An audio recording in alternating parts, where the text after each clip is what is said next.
বিসমিল্লাহির রহমানির রহিম। আবার সেই মাদানী সূরা সম্মুখীন হলাম আমরা। মক্কি ধারাবাহিক পড়েছি আমরা সূরা নূরের পর থেকে নিয়ে দীর্ঘ ইন্নালিল্লাহ সূরা নূর, তারপর দীর্ঘ ধারাবাহিকতা, তারপর সূরা আহজাব মাদানী, তারপর আহজাবের পর থেকে নিয়ে যে কয়েকটা সূরা পড়েছি মক্কি, আবার মাদানী সূরা। এই যে ক্রস, মক্কার কথাবার্তা একরকম, মদিনার কথাবার্তা একরকম। মক্কার কথাবার্তা প্রধানত ব্যক্তিকে উদ্দেশ্য করে, মদিনার কথাবার্তা প্রধানত একটি সমাজকে উদ্দেশ্য করে, সমষ্টি। সূরাতুল মুহাম্মদ, আল্লাযীনা কাফারু ওয়া সাদ্দু আন সাবিলিল্লাহ, যারা প্রত্যাখ্যান করেছে এবং বাধা দিচ্ছে আল্লাহর পথে, আদাল্লাহ আমালাহুম, তাহলে মানে ভ্রষ্ট হয়ে গেছে তাদের যত পুণ্যকর্ম, ব্যর্থ হয়ে গেছে তাদের সব পুণ্যকর্ম। পুণ্যকর্ম কেন বললাম? যে পুণ্যকর্ম আমালাহুম, এবং এদের পুণ্যকর্মই যা ভেবে তারা করে, দেখুন এগুলো সব বেকার হয়ে গেছে, এটা এক্ষুনি প্রমাণ হয়ে যাবে। ওয়াল্লাযীনা আমানু ওয়া আমিলুস সালিহাত, পক্ষান্তরে যারা বিশ্বাস এনেছে এবং করছে নিজের সংশোধনের করণীয়গুলো, ওয়া আমানু বিমা নুযিলা আলা মুহাম্মদ। তাহলে মক্কা মদিনার পার্থক্য থাকা সত্ত্বেও প্রাসঙ্গিক পার্থক্য কিন্তু নেই। এই যে প্রাসঙ্গিক গাঁথনিটাকে যদি লক্ষ্য রাখা যায়, মনে রাখা যায়, তাহলে কিন্তু মোটামুটিভাবে পড়ে অনুধাবনে আনা যায়। আমরা সূরা আকাফে কি কি পড়েছি, সাবজেক্টগুলো যদি মনে থাকে, তাহলে আমরা সরাসরি আল্লাযীনা কাফারুকে আমরা একদম বুঝে নিতে পারবো যে যারা এই যা কিছু বলা হলো একে অস্বীকার যারা করে, মিথ্যা যারা মনে করে, অর্থাৎ আল্লাহর কিতাব। এবং দেখুন সূরা আকাফ যা দিয়ে শুরু হয়েছে সেটাও একবার একটু দেখে নিন। তানজিলুল কিতাব মিনাল্লাহ, হামিম সিরিজের সর্বশেষ সূরা। তানজিলুল কিতাব মিনাল্লাহিল আজিজিল হাকিম, কিতাবের এই কিতাবের অবতারণ আল্লাহর পক্ষ থেকে, যিনি সর্বশক্তিমান, সকল জ্ঞানী জ্ঞানী। তাহলে আল্লাযীনা কাফারু, একে যারা প্রত্যাখ্যান করেছে, তাহলে কিতাবকে যারা প্রত্যাখ্যান করেছে তাদের বর্ণনা আমরা সূরা আহকাফে দেখে এসেছি। যারা গ্রহণ করেছে সেই জিনদের একটা দল, তাদেরকেও দেখে এসেছি। তো আল্লাযীনা কাফারু ওয়া সাদ্দু আন সাবিলিল্লাহ, কিতাবকে যারা বাধা দেয়, অস্বীকার করে, তারাই কার্যত বাধা দেয় আল্লাহর পথে, একদম পরিষ্কার। ওয়া আল্লাযীনা কাফারু ওয়া সাদ্দু আন সাবিলিল্লাহ। এখন আমি তর্জমা করছি, দেখুন যারা প্রত্যাখ্যান করেছে, অস্বীকার করেছে মুহাম্মদ রাসূলুল্লাহকে, অর্থাৎ কিতাবকে, তাহলে ওয়া সাদ্দু আন সাবিলিল্লাহ, অর্থাৎ তারা ফিরিয়ে রাখছে মানুষকে আল্লাহর পথ থেকে। তাহলে এই যে ধর্মই কিন্তু চিরকাল কিতাবের বাধা। যুগে যুগে নবী রাসূলুল্লাহ যখনই এসেছেন, এসে একটা প্রতিষ্ঠিত ধর্মের মোকাবেলা করেছেন, যার প্রেক্ষিতে আমরা পাই, যার মরণ আমরা পাই আবাউনাল আউয়ালুন, এবং যেটা মক্কার লোকেরাও বলেছে, আমাদের পূর্বপুরুষরা যারা রয়েছে। এবং কিরকম তারা দাবি করতো, আমরা ইব্রাহিমের উত্তরসূরি, আমরা আল্লাহর ঘরের পূজারী, আমরা ইন্নালিল্লাহ, আল্লাহর ঘরের পূজারী। তো সেটা তো হলো যে ফালিয়াবুদু রাব্বা হাযাল বাইত, তারা ঘরের দেখাশোনা করতো, তারা মসজিদ কমিটি ছিল। ওয়াল্লাযীনা আমানু ওয়া আমিলুস সালিহাত, আর যারা বিশ্বাস এনেছে এবং সে অনুযায়ী সংশোধনের করণীয়গুলো করছে, ওয়া আমানু বিমা নুযিলা আলা মুহাম্মদ, অর্থাৎ তারা বিশ্বাস এনেছে তার প্রতি যা নাজিল করা হয়েছে মুহাম্মদের প্রতি, মুহাম্মদের উপরে। তাহলে ঈমান, আমল এবং কিতাবের ঈমান, এই তিনটি একাকার হয়ে আল্লাযীনা আমানু ওয়া আমিলুস সালিহাত ওয়া আমানু। এখন কোনভাবে নেব? যারা বিশ্বাস এনেছে এবং যারা নিজেদের মানে পরিশুদ্ধির করণীয়গুলো করছে, অর্থাৎ তারা বিশ্বাস এনেছে তার প্রতি যা নাজিল করা হয়েছে মুহাম্মদের উপরে, তাই না? ওয়া হুয়াল হাক্কু মির রাব্বিহিম, যেহেতু এটাই একমাত্র বাস্তবতা তাদের প্রতিপালকের পক্ষ থেকে, এটাই সত্য একমাত্র। কাফফারা আনহুম সাইয়্যাতিহিম, তাহলে এইবার আপনি যদি বিশ্বাস আনেন এবং বিশ্বাস যা করতে বলে তা করেন, অর্থাৎ যা নাজিল, বিশ্বাস আনেন তার প্রতি যা নাজিল করা হয়েছে মুহাম্মদের উপরে, তার মধ্যেই সব লেখা আছে, বিধিবিধান লেখা আছে, হিকমা লেখা আছে, তাজকিয়া কেমন করে হবে সব তার মধ্যে লেখা আছে। রব্বানা ওয়াবআস ফীহিম রাসূলাম মিনহুম ইয়াতলু আলাইহিম আয়াতিকা ওয়া ইউআল্লিমুহুমুল কিতাব ওয়াল হিকমা ওয়া ইউযাক্কিহিম, ইব্রাহিমের প্রার্থনা। এর উত্তরে আল্লাহ রাব্বুল আলামিন তিন জায়গায় যেটা বলেছেন, সেটা আলে ইমরানে, বাকারারই 151 আয়াতে, ওটা 129 আর এটা 151 আয়াতে বলছেন যে কামা আরসালনা ফীকুম রাসূলান মিনকুম, যেভাবে আমি প্রকাশ করেছি আমার বার্তাবাহক একজন তোমাদের থেকে নিয়ে, ইয়াতলু আলাইকুম আয়াতিনা, যে পড়ে শোনায়, অনুশীলন করে দেখায় আমাদের আয়াত, আমার বাণী ও বার্তা, হ্যাঁ, ওয়া ইউযাক্কিকুম, এবং তোমাদেরকে পরিশুদ্ধ করে তোলে। এটা বহুবার আলোচনা করেছি, এখানে পরিশোধনটা দ্বিতীয় 2 নম্বরে চলে এসেছে, যেটা ছিল ইব্রাহিমের প্রার্থনায় সর্বশেষ। অর্থাৎ আয়াত শুনবে, কিতাব শিখবে, সেই অনুযায়ী কাজ করবে, বুঝবে, তারপর মানুষ পরিশুদ্ধ হবে। আল্লাহ বলছেন না, আমার আয়াত শোনাচ্ছে, ওয়া ইউযাক্কিকুম, তোমাদেরকে পরিশুদ্ধি করছে। অর্থাৎ এইখানে যেটা সূরা আহকাফের যে মূল সাবজেক্ট আমরা যেটা দেখে আসলাম, সেটাকে আনুন আপনি। কে শুনলো? জিনেরা একবার শুনলো, চলে গেল জাতির কাছে, ওয়াল্লাহু ইলা কওমিহি মুদবিরিন। এইখানে এসে আয়াত শোনার সঙ্গে পরিশুদ্ধির যে সম্পর্ক সেটা বুঝিনি। যদি কোরআন আপনাকে টাচ করে, এটা একদম সেই যাকে বলে যে কি জানি বলে পরশ পাথরের মতো, তাহলে একখানা বাণী শুনলেই আপনাকে স্পর্শ করবে, আপনি স্পার্ক করবেন, আপনার মধ্যে প্রতিক্রিয়া দেখা দেবে যে হ্যাঁ এটাই তো শোনার কথা, যা আমি একদিন শুনিনি। যে আমাদের এখানে বহু মানুষ এসেছেন, তারা এই পরশ পাথরের স্পর্শ পেয়ে খুঁজে নিয়েছেন, তারা খুঁজে খুঁজে কত কষ্ট করে বের করেছেন আমাদের এই ঠিকানা। ওয়াল্লাযীনা আমানু ওয়া আমিলুস সালিহাত ওয়া আমানু বিমা নুযিলা আলা মুহাম্মাদ ওয়া হুয়াল হাক্কু মির রাব্বিহিম। যেহেতু এটাই একমাত্র সত্য, এটাই একমাত্র বাস্তবতা তাদের প্রতিপালকের পক্ষ থেকে, তাহলে কি করেছে? আমিলুস সালিহাত কিভাবে করেছে? নিজের পরিশোধনের কর্মগুলো কিভাবে করেছে? যেহেতু বিশ্বাস করেছে যা নাযিল করা হয়েছে মুহাম্মাদের উপরে, সেখানেই সবকিছু দেওয়া আছে। কাফারা আনহুম সাইয়্যাত, এইবার আপনি আমি যেই হই না কেন, সাবজেক্ট আল্লাহ, তাই না? আমরা কোথায় পড়ে সূরা বাকারা সেই কোথায় পড়ে এসেছি, ফাযকুরুনি আযকুরকুম, ওটা তো আমাকে মনে করবো, আমি মনে করবো, আমাদের গয়রা ছোটবেলা থেকে শিখে আসছে। এখন ফাযকুরুনি যেই প্রসঙ্গের মানে উপসংহারে এসে কথাটা দাঁড়িয়েছে, সেখানে কি আমার পাঠ্য পড়ো এবং সেই অনুযায়ী আমাকে স্মরণ করো, তাহলে আমি তোমাদেরকে স্মরণ করব। তর্জমা করতে বাধ্য হতে হয় এইভাবে, যদি প্রেক্ষিত অনুযায়ী ওর অভিব্যক্তি দাঁড় করাতে হয়। আর যেইভাবে আমাদের মুরব্বীরা করেছেন কোনো প্রেক্ষিত ছাড়াই, ইন্ডিভিজুয়াল আয়াতের তর্জমা সব বিচ্ছিন্ন। ফাযকুরুনি আযকুরকুম কত শুনেছি, কত তেলাওয়াত করেছি, কিরাত করেছি, তাই না? তাহলে এদিকে আবার ইয়া আইয়ুহাল্লাযীনা আমানু ইসতাঈনু বিস-সাবরি ওয়াস-সালাত, ওহে যারা বিশ্বাস এনেছো তারা মানে সাহায্য চাও আল্লাহর কাছে সালাতের, বিস-সাবরি ওয়াস-সালাত, একদম ধৈর্য সহকারে সালাতের মাধ্যমে। তো ধৈর্য সহকারে সালাতের মাধ্যমে সাহায্য চাও তো নিষেধ। আমাদের হুজুররা বলেন দুনিয়ার কিছু চাওয়া যাবে না এই নামাজে, দুনিয়ার দোকানে হিসাব করা যাবে 4 রাকাত নামাজ, এতে কোনো অসুবিধা নেই আমাদের ধর্মে। কিন্তু আপনি কিছু বলতে আল্লাহর কাছে কিছু চাইতে পারবেন না, ওইটা তার নামাজ ফাসেদ হয়ে যাবে। এখানে শুধু আপনি অর্থহীন তিলাওয়াত করবেন, যা আপনিও বোঝেন না আর আল্লাহ তো বুঝবেন না। যদি আপনি না বোঝেন তাহলে আল্লাহ বুঝবেন না, আর কি পড়ছে সেটা আপনার ব্যাপার। তো যালিকা বিআন্না আল্লাযীনা কাফারু ইত্তাবাউল বাতিল, এইবার সত্য আর মিথ্যার তুলনাটা দেখিয়ে দেওয়া হচ্ছে। ও ইন্না লিল্লাহি কাফারা আনহুম সাইয়্যাতিহিম ওয়া আসলাহা বালাহুম। এই যে আসলাহা বালাহুম একেবারে সেই 29 আয়াত সূরা বাকারায় আমরা যেটা দেখেছি, ওয়াল্লাযীনা কাফারু ওয়া কাযযাবু বিআয়াতিনা, আর 38 দেখেছি কুলনা ইহবিতু মিনহা জামিআন ফাইম্মা ইয়াতিয়ান্নাকুম মিন্নী হুদান ফামান তাবিআ হুদায়া ফালা খাউফুন আলাইহিম ওয়া লা হুম ইয়াহজানুন। কোনো ভয় নেই তাদের ক্ষেত্রে, আর না তারা কোনো দুরবস্থায় করবে, গ্যারান্টি। সেই গ্যারান্টির এখানকার রূপ কি? সূরা বাকারা এবং সূরা মুহাম্মদ। অনেকেই মনে করেন এর মাঝখানে আলাদা করে একটা সূরা বাকারা যে সিরিজ, 2.5 পারা জুড়ে একখানা সূরা, তো দীর্ঘ সূরা, এটার কোনো এক মাঝখানেই প্রাসঙ্গিক কথাগুলো কম্প্যাক্ট আলাদা একটা সূরা করে আল্লাহ বলে দিয়েছেন। আবার কেউ বলেন যে সূরা বাকারা শেষ হওয়ার সঙ্গে সঙ্গে সূরা মুহাম্মদ নাযিল হয়েছে। এইভাবে বিন্যাসের ক্ষেত্রে রাব্বুল আলামিন এটাকে এখানে প্লেস করেছেন, এই সূরাকে। তাহলে আমরা এখন দেখবো কি, যে আপনি মানে যা পড়বেন আপনি দেখবেন যে বাকারার সাথে মানে বক্তব্য, অভিব্যক্তি, বর্ণনা ভঙ্গি সব মিলে যায়। যালিকা বিআন্না আল্লাযীনা কাফারু ইত্তাবাউল বাতিল, তাহলে এই যে বিষয়টা কেন, এই জন্যে এখানে বলছে যে লা খাউফুন আলাইহিম ওয়া লা হুম ইয়াহজানুন, এখানে আসলাহা বালাহুম, তাদের সমস্ত অবস্থা ঠিক করে দেবেন। ভাবুন, দুরবস্থায় আছেন, দুরবস্থা মানে যে কোনো আপনি অসুবিধার মধ্যে থাকেন না কেন, ঠিক করে দেবেন তিনি। কি করলে?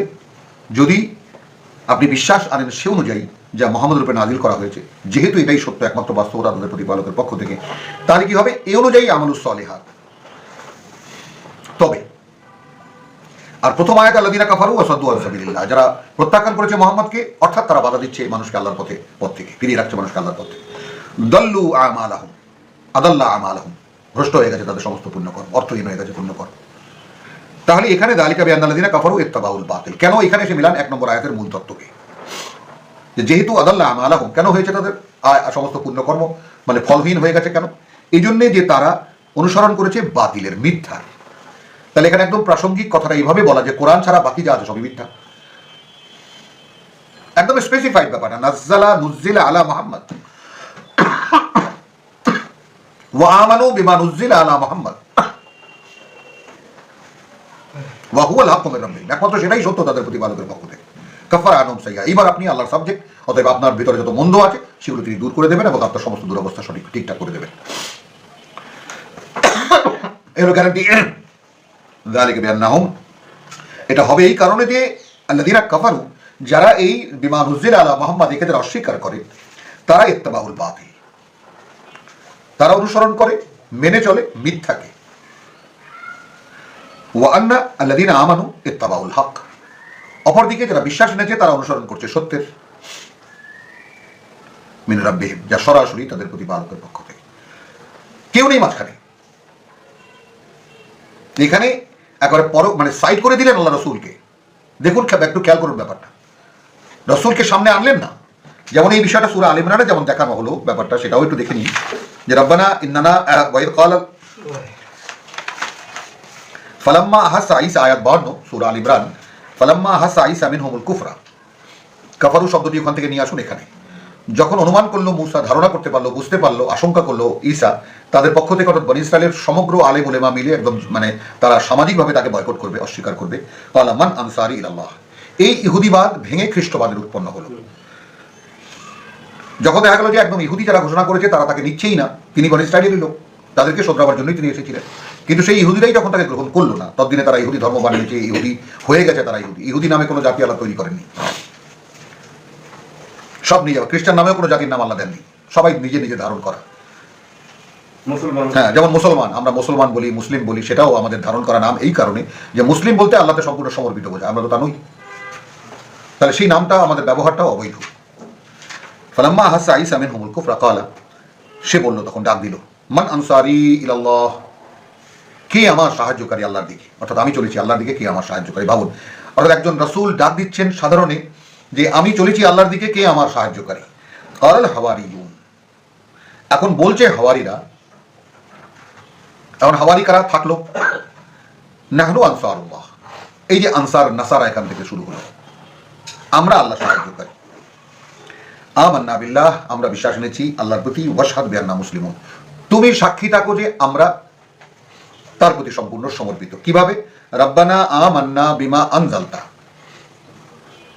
এখন এরা সরাসরি প্রার্থনা করছে তাদের প্রতিপালকের কাছে, প্রভু আমরা বিশ্বাস এনেছি তার প্রতি তুমি যা নাজিল করেছো।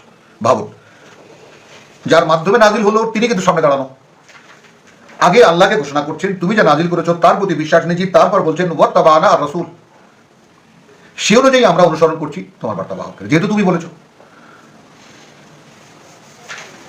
ফাকতুবনা মা শাহিদিন, অতএব তোমার সাক্ষীদাতাদের মধ্যে আমাদেরকে লিখে নাও। ঠিক সেই সূরা বাকারা 143, ওয়াকাযালিকা জাআলনাকুম উম্মাতান ওয়াসাতান লিতাকুনু শুহাদা আলান নাস শুহাদা ওয়া ইয়াকুনু রাসূলু আলাইকুম শাহিদা, যেন সাক্ষীদাতা হতে পারো তোমরা মানুষের উপরে, সেইটা ফাকতুবনা মা শাহিদিন, অতএব আমাদেরকে লিখে নাও যারা তোমার সত্যতার সাক্ষী দেবে তাদের মধ্যে একজন হতে পারি যেন। তাহলে এইখানে যেমন রাসূলের অবস্থান দেখুন, সরাসরি রব্বানা আমান্না বিমা আনজালতা, সেটাকে এখানে নিয়ে আসুন যে যালিকা বিআন্নাল্লাযিনা কাফারু ইত্তাবাউল বাতিল, তারা মিথ্যার অনুসরণ করেছে, যারা কোরআনকে অস্বীকার করেছে, মুহাম্মদকে অস্বীকার করেছে। ওয়া আন্নাল্লাযিনা আমানু, আর যারা বিশ্বাস এনেছে, এখানে এসে হয়ে গেল কি, তাহলে বিশ্বাস আগে চলে এলো কিসের উপরে, ইত্তাবাউল হক, তারা অনুসরণ করছে, অনুশীলন করছে সত্যের বা প্রকৃত বাস্তবতার, মিন রাব্বিহিম, যা সরাসরি তাদের প্রতিপালকের পক্ষ থেকে এসেছে। কাযালিকা ইয়াদরিবুল্লাহু লিন-নাসি আমসালাহুম, এভাবেই আল্লাহ উপমাগুলোকে সামনে রাখেন মানুষের, হ্যাঁ মানুষের সামনে রাখেন তাদের উপমাগুলো, আমসালাহুম, তাদের কাহিনী, তাদের কিচ্ছা কাহিনী সামনে যথার্থ বলে থাকেন আল্লাহ। এরপরে ফাইদা লাকিতুমুল্লাযিনা কাফারু, এটা যুদ্ধের একটা প্রেক্ষিত, এটা আমাদের এখনকার জন্য মানে আমরা কোরআন তেলাওয়াত করছি, তেলাওয়াত করতে আমরা বাধ্য, তেলাওয়াত অবশ্যই করবো, কিন্তু সকলেই আগে বুঝে নিন ব্যাপারটা যে আমরা এই পর্যন্ত যা তেলাওয়াত করেছি তার সঙ্গে প্রাসঙ্গিক 1, 2, 3 আয়াত পর্যন্ত।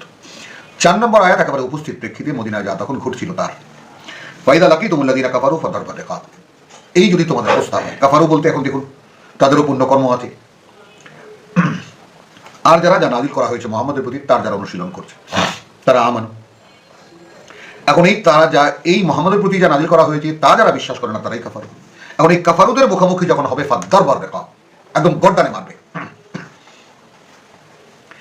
এইসব কথাগুলোর বিকৃত ব্যাপারটাই চলে এখন এই সন্ত্রাসী যে গ্রুপগুলোকে তৈরি করা হচ্ছে, মানে একেবারে মূল ঘাঁটি থেকে, যে সকলেই কিন্তু সামাল আমাদের মুসলিমদের শত্রু যারা আছে সেই জাতিগুলো সব সামাল হয়ে গেছে, যে কোরআন এখন খুলছে, এটা আমাদের চাইতেও ভালো অবগত তারা, যে কারণে ISIS এর মতো একটা ফিতনা বিশ্বব্যাপী পেতে দিয়েছে তারা, এবং কত ইনোসেন্ট, কত ইঞ্জিনিয়ার, কত ডাক্তার একদম স্ত্রী শুদ্ধ মানে বউ পোলাপান নিয়ে চলে গেছে সেই ISIS এর সিরিয়ার যুদ্ধক্ষেত্রে, জেহাদ শুরু হয়ে গেছে, কিন্তু আজ পর্যন্ত সেই ওখানকার মূল জেহাদের আহ্বানকারী যে কে, তাকে কখনো বাগদাদি, কখনো এইটা সেটা বলে কয়ে এইরকম নমুনা দেখায়, ওই রকম নমুনা দেখায়, বাস্তবতা কিছুই না। ওখানে গিয়ে কি হয়, এক মানে ধ্বংসযজ্ঞ হয় ওখানে, আর কিছুই না। এই ব্যাপারটা কারা তৈরি করলো, সকলেই জানে কারা তৈরি করেছে, কারা মদত দিচ্ছে, এটাকে লালন পালন করছে। ভাবুন তো একবার, আমেরিকা, ইংল্যান্ড, রাশিয়া, এরকম এরা সকলেই তো এদের বিরুদ্ধে, তো এই কয়টা মানুষকে নিশ্চিহ্ন করতে কতটা সময় লাগে, করছে না কেন? কারণ এটা তাদেরই বানানো, এটা শিখণ্ডী এই জন্য বানানো যে এই যন্ত্রণা জালে চাপিয়ে রাখবে, কোনাকুনি মারামারি, যাতে মুসলমানদের প্রতি একটা বিতৃষ্ণা তৈরি হয়, এবং এই কিতাবের ধর্মের প্রতি একটা বিতৃষ্ণা তৈরি হয় সাধারণ মানুষের। বহু সাকসেসফুল তারা, বহু কৃতকার্য তারা, এই ব্যাপারে অনেক দূর এগিয়ে গেছে তারা। তাহলে এইখানে এখন কোরআনের এই যে ঘটনা, এই কথা যদি একেবারে যখন যারা কোরআনকে প্রত্যাখ্যান করেছে তাদের ঘাড়ে মারো, একেবারে গর্দানে মারো, হাত্তা ইদা আসকান্তুমুহুম, অতঃপর শেষ পর্যন্ত যখন ওদেরকে একেবারে পর্যদুস্ত করবে, ফাশুদ্দু আল ওয়াসা, বাঁধো শক্ত করে, ফাইম্মা মান্নাম বাদু। এইখানে এসে পরিষ্কার হয়ে গেল যে এইটা আদৌ এই প্রেক্ষিতের কথা নয়, আমাদের আজকের প্রেক্ষিতের কথা নয়। আজকের প্রেক্ষিত এই পর্যন্ত আমরা যা পড়ে এসেছি তাই, এবং আয়াত 1, 2, 3 পর্যন্ত। তো আমাদের উপরে চাপিয়ে দেওয়া কোনো যুদ্ধের মোকাবেলা আমরা করছি না। আর যুদ্ধের মোকাবেলা আমাদেরই গুরু, আমার এক গুরু বলছেন যে যুদ্ধ এগিয়ে গিয়ে করতে হবে, আবার আরেক গুরু বলছেন যে প্রশ্নই আসে না যুদ্ধ এগিয়ে করা। যুদ্ধ তো যে ঈমান আনবে তার উপরে চাপিয়ে দেওয়া হবে, সে তার মোকাবেলা করবে। এই বিতর্ক যথাস্থানে রয়েছে। কিন্তু এইখানে এসে যেটা আমি আপনাদেরকে দেখাতে চাই, যারা আমাদের মধ্যে সাধারণ পাঠক হয়ে উঠছি, আমরা চেষ্টা করছি, তারা বুঝুন আগে ব্যাপারটা যে এইটা মক্কার মদিনার প্রেক্ষিত। যারা মানবো বলে এগিয়ে এসেও যারা মানেনি, এবং তাদের নিজস্ব আমাল আছে, তারা সকলেই আসলে আল্লাহ বলে দিচ্ছেন সব মিথ্যার চর্চা করছে। আর যারা মোহাম্মদের উপরে যা নাজিল করা হচ্ছে ওটাই একমাত্র বাস্তবতা, এইটা যারা চর্চা করছে তাদের সমস্ত দুরবস্থা আমি দূর করে দেবো। ওই প্রেক্ষিতকে সামনে আনুন, এনে এখন আপনি চলুন যে যদি এই ধরনের মানে অস্বীকারীরা তোমাদের সামনে আসে তাহলে একদম মানে মারবে, এমনকি শেষ পর্যন্ত, অর্থাৎ এটা একটা লড়াইয়ের প্রেক্ষিত, যুদ্ধের প্রেক্ষিত, পর্যদুস্ত করবে, পরাজিত করবে, ফাশুদ্দু আল ওয়াসা, তখন শক্ত করে মারবে, ফাইম্মা মান্না বাদু আইম্মা ফিদান। এটা আপনি কোথায় পাবেন? যেমন এখন কাউকে ছেড়ে দেবে, অথবা কারো বিনিময় নেবে, মুক্তিপণ নেবে। ভাবুন তো এই যুদ্ধের প্রেক্ষিত কোথায় এখন পৃথিবীতে? হ্যাঁ, মদিনায় হয়েছিল, কিন্তু এখানে কোথায়, এই পৃথিবীতে এখনকার যুগে কোথায় পাবেন আপনি এই প্রেক্ষিত? তাহলে এই সব যে কতটা মিথ্যা এবং কতটা মানে মানে একটা চাপানো আল্লাহর কিতাবের উপরে, কিতাব প্রকাশের উপরে যে কত বড় চাপানো অভিযোগ মানে আয়োজন হচ্ছে, ইনোসেন্ট মানুষ আমাদের মধ্যে যুবকরা যারা আছে তারা তাই সে করা যাচ্ছে।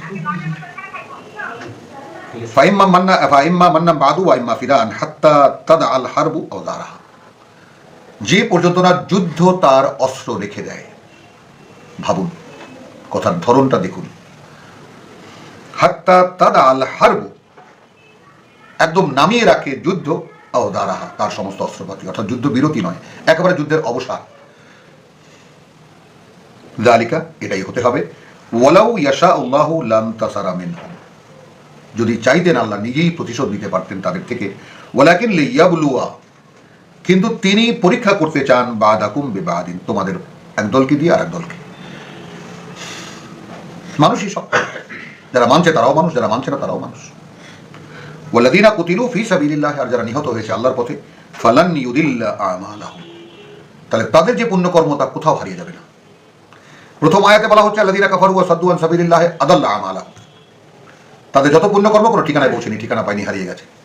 আর যারা আল্লাহর পথে নিহত, কুতিলু ফী সাবিলিল্লাহ, নিহত হয়েছে, আমরা 156-53 পড়েছি, ওয়ালা তাকুলু লিমান ইউকতালু ফী সাবিলিল্লাহ আমওয়াত, যারা আল্লাহর পথে নিহত হয়েছে তাদেরকে বলো না তারা মারা গেছে, বাল আহইয়া, বরং তারাই জীবিত হয়েছে। এখানে কি দেখছি, ওয়াল্লাযীনা কুতিলু ফী সাবিলিল্লাহ লা ইউদিল্লা আমালাহুম, তাদের যে সমস্ত পুণ্যকর্ম কোথাও হারিয়ে যাবে না। সায়াহদিহিম ওয়া ইউসলিহু বালাহুম, তিনি তাদেরকে সঠিক পথে পরিচালিত করবেন এবং তাদের যত দুরবস্থা সব ঠিক করে দেবেন, গ্যারান্টি। ওয়া ইউদখিলুহুমুল জান্নাতা আররাফা লাহুম, এবং প্রবেশ করাবেন তাদেরকে সেই সুন্দর বনভূমিতে যা তাদের কাছে পরিচিত মনে হবে। তার মানে এই কথাগুলো বিশ্বাস করলে এমনভাবে বিশ্বাস করতে হবে যেন আপনি দেখতে পাচ্ছেন, তাহলে জান্নাতে যে বর্ণনায় কোরআনে রয়েছে সেটা এমন হবে যেন আপনি সেখানে গিয়ে পৌঁছেছেন।